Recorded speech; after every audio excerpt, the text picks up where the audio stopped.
What's happening, everybody? It is Trey here. I'm joined again by my dad, Sean. And today on Reactions to the Classics, we're going to be taking a look at the Doors' second album, Strange Days.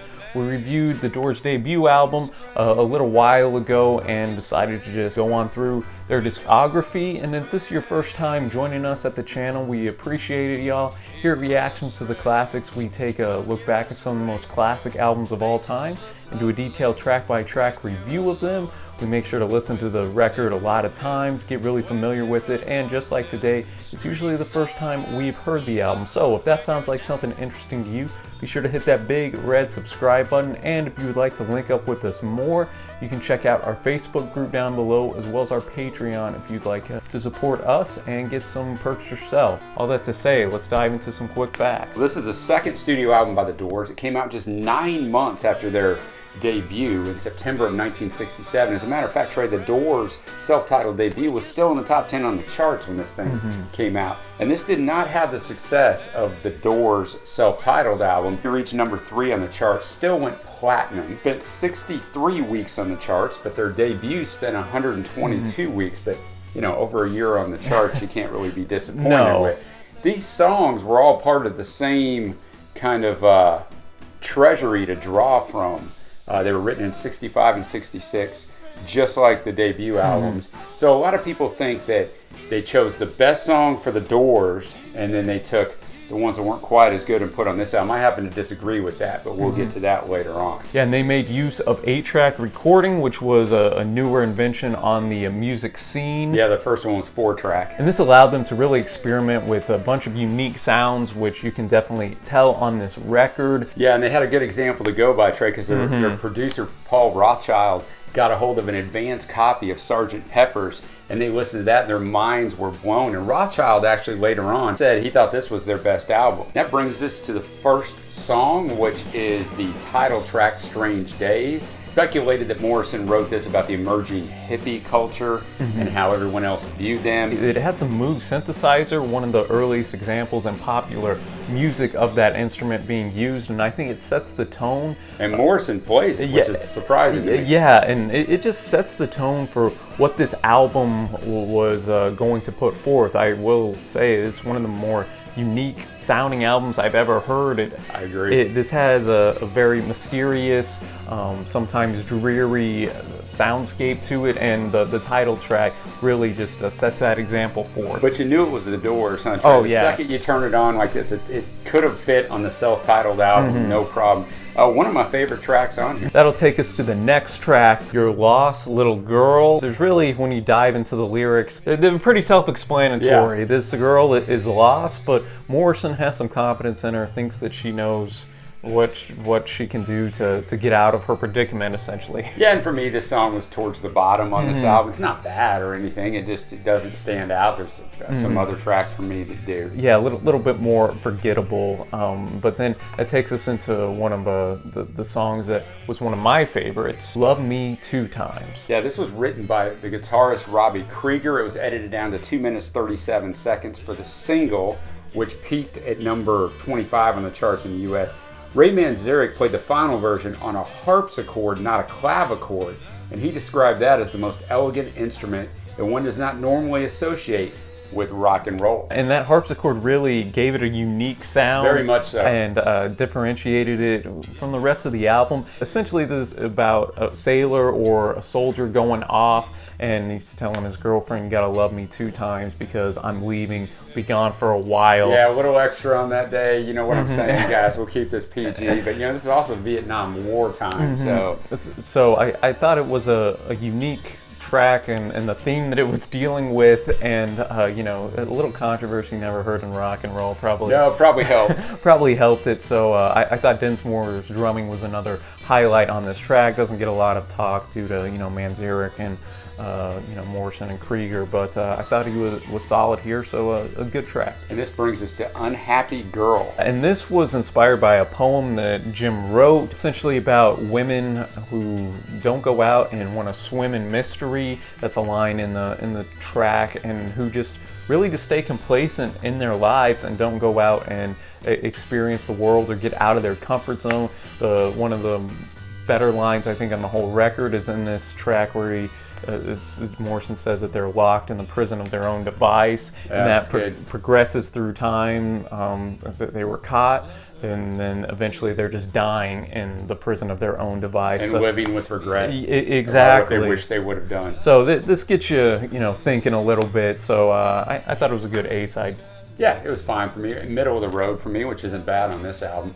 That brings us to the very different Horse Latitudes, which is a spoken word poem he claims to have written as a kid. The other band members are banging on stuff in the studio, whatever they can, to make all these noises. A funny little story that Manzarek shared later on is that Jefferson Airplane walked into the studio while this was going on. He said they were high as a kite, and they just looked like, and they just said, hey, don't worry guys, we're just making one of our songs. So I thought that was kind of amusing. So the lyrics are telling of a ship at sea forced to jettison the onboard horses to lighten its load. What's known as the Horse Latitudes, that's where we get the name, which located between 30 and 35 degrees in the subtropics, in which the wind would mysteriously disappear from Spanish sails. And when that happened, Trey, in real life, they would have to start throwing the heavier stuff overboard. And unfortunately, in this spoken poem / song, it's the horses. I mean, this has got to be the creepiest song on the record. It's so weird. I don't even have an opinion on it.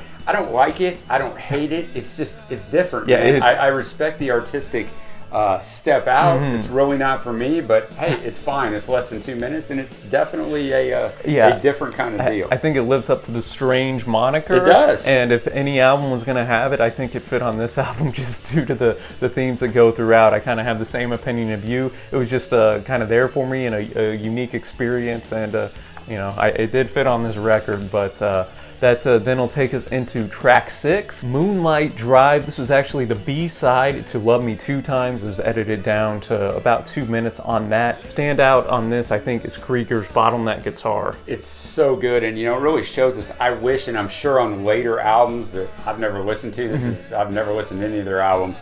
Hopefully he gets to showcase that, because he does get lost sometimes between Manzarek and Morrison, and this shows he had some tremendous talent. Oh, definitely, and it has a almost blues-like arrangement to it. Again, very unique in sound in the course of the record. This was actually taken from their first demo recordings at the Trans-Pacific Studio. Yeah, it was the second song Morrison ever wrote, according to him, before he passed.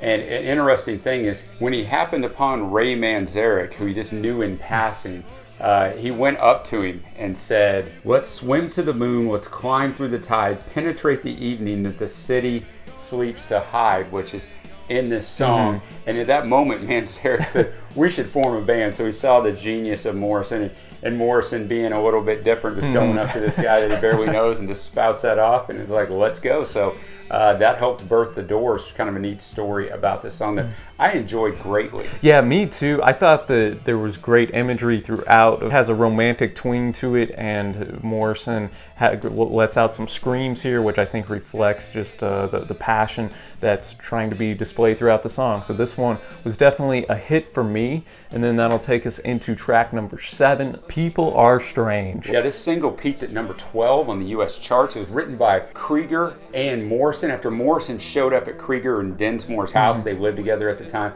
Deeply depressed, Krieger said, why don't we take a walk to the top of Laurel Canyon?